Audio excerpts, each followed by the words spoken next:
It's been 23 years since I quit teaching, and this student still scares me. Tommy was a weird kid. Quiet, soft-spoken, almost timid. I was initially worried something was happening at home that was keeping him so walled off from the other kids. Until I met his folks at a parent-teacher's night at the school. His parents were a nice young couple, and just as eager to ask about Tommy as I was to ask them. They were just as puzzled about Tommy's soft nature and initially thought he was on the spectrum, although they had yet to have him tested. At recess, Tommy wouldn't interact with the other kids, instead opting out to play alone on the swings, or drawing pictures in the dirt with a stick. Until one afternoon, a group of boys in the grade above him got together and decided to make fun of poor, quiet Tommy. I saw the whole thing happening from across the playground and began walking over to intervene. One of the kids was a notorious bully, a real gorilla for his age, standing a whole couple heads above the other kids. He towered over Tommy with a basketball in hand. I saw him wind up, ready to slam dunk onto Tommy's face. But when he let go of the ball, it just hovered there in midair.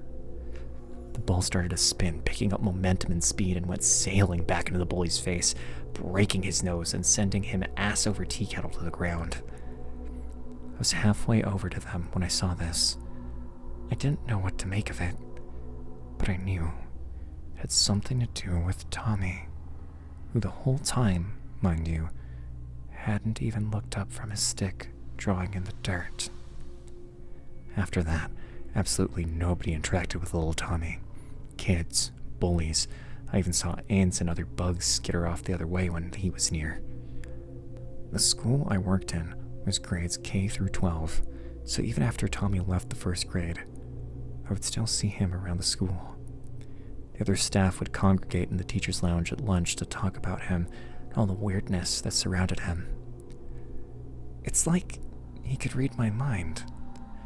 I swear, he somehow made all the textbooks float off the desk and hit the floor this morning. Those were just a few of the rumors going around amongst us teachers. I always try to shy away from gossip. What if Tommy could read minds, too? What would he do to us if he could see how hated he really was? Things continued on like this for years. I'd smile at Tommy whenever I would see him in the hallways, and things remained uneventful until Tommy hit the 9th grade. Tommy had to pair up with a partner for a science lab project, a simple dissection of a frog. From what the teacher of the class told me, he, nor anybody else, had ever seen Tommy so into anything before. He was actively sharing his excitement over the frog's intestines and bones with less than enthusiastic lab partners. Unfortunately, this is where everything gets really dark. After the class, nobody could find Tommy, his lab partner, and about a dozen scalpels. It wasn't a known for students to ditch class, but this was Tommy we're talking about, and his missing partner, and 12 fucking blades. A few teachers, including myself, went to search for him at recess that day, but it was an unfortunate janitor that found him and the other student. He called all of us to the teacher's lounge, pale-faced and shaking. He said he'd have to call the police and we need to get the students somewhere safe and lock down the school. We all asked what was going on, and he told us he had found Tommy in the upstairs bathroom dissecting his lab partner. Only he wasn't doing it himself. The janitor explained. The scalpels were whizzing around Tommy's screaming lab partner, making incisions and pulling out organs as Tommy sketched everything down into a book.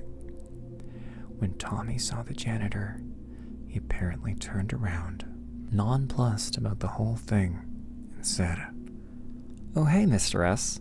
I was curious about how Mark worked. Is everybody like this on the inside?" The janitor apparently mustered up a smile and made an excuse about getting back to work before making like a bat out of the hell and racing back to us. We quickly put the school into lockdown, the way you would if you had an active shooter in the building. I watched the live feed of the school security cameras from a laptop in the teacher's lounge to see Tommy roaming the empty halls. Locks broke off as lockers as he passed them while the doors fluttered open and closed frantically like the panicked wings of butterflies. I could see he was visibly confused, probably wondering where everyone had gone. The police and SWAT arrived pretty quickly.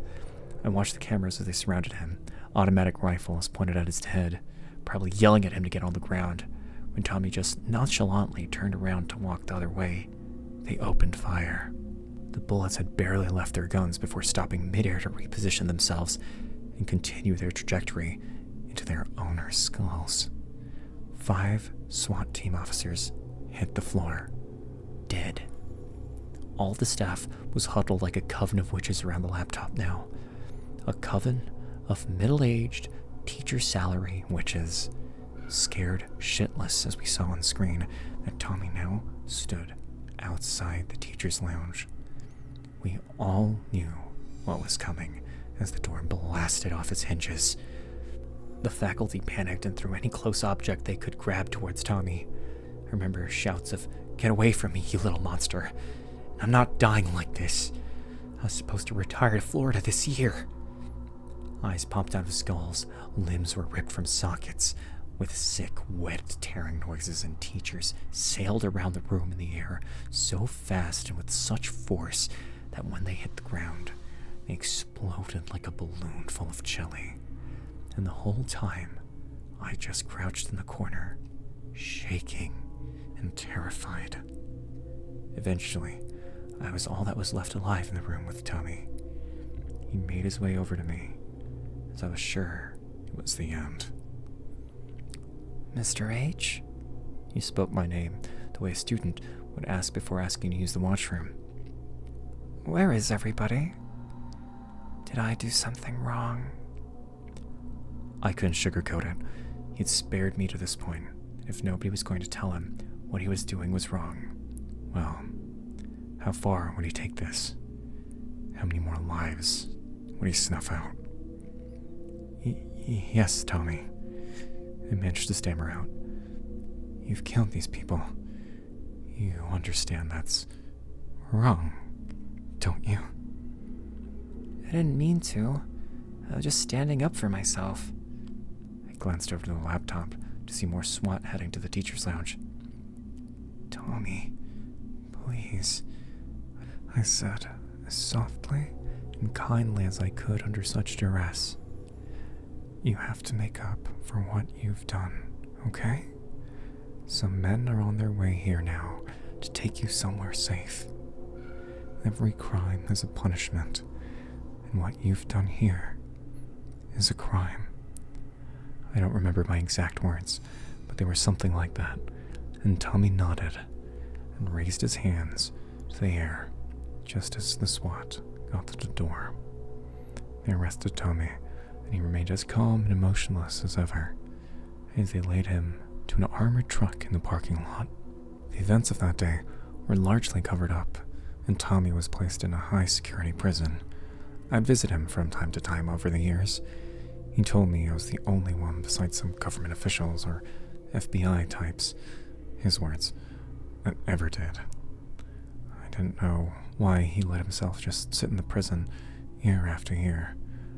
I was thankful about it, though. I thought with whatever words I managed to squeak out of him before his arrest must have really stuck. He hadn't changed a whole lot mentally either, it seemed. He was still very much that quiet kid drawing pictures in the dirt I remembered him from long ago. But the reason I'm writing this, the reason I've broken as many years of silence as I have NDAs on the matter, is because last night I got a call from the prison. 2 guards that patrol Tommy's cell were found dead, and he was nowhere to be found. I don't know if he has finally got bored or what. It doesn't help matters that he's grown into the most average, unassuming looking man ever. Caucasian, average height, build, hazel eyes. He could be anywhere right now. And it's been a while since I last visited him. God help me if he decides I hadn't made the right call after all, and he wants payback for all the years he spent just whittling time away behind bars. Tommy, if you're reading this right now, I'm sorry, but I can't ever see you again. I can't see any more people suffer through so much. I know you're probably just confused and maybe even scared right now, but I hope you know to do the right thing. After I post this, I'll be heading into my garage to run a hose from the exhaust of my car through the driver's seat window. Maybe listen to my favorite Rem album one last time. To everybody else, please stay in your homes, lock your doors, and keep your loved ones close. Good luck.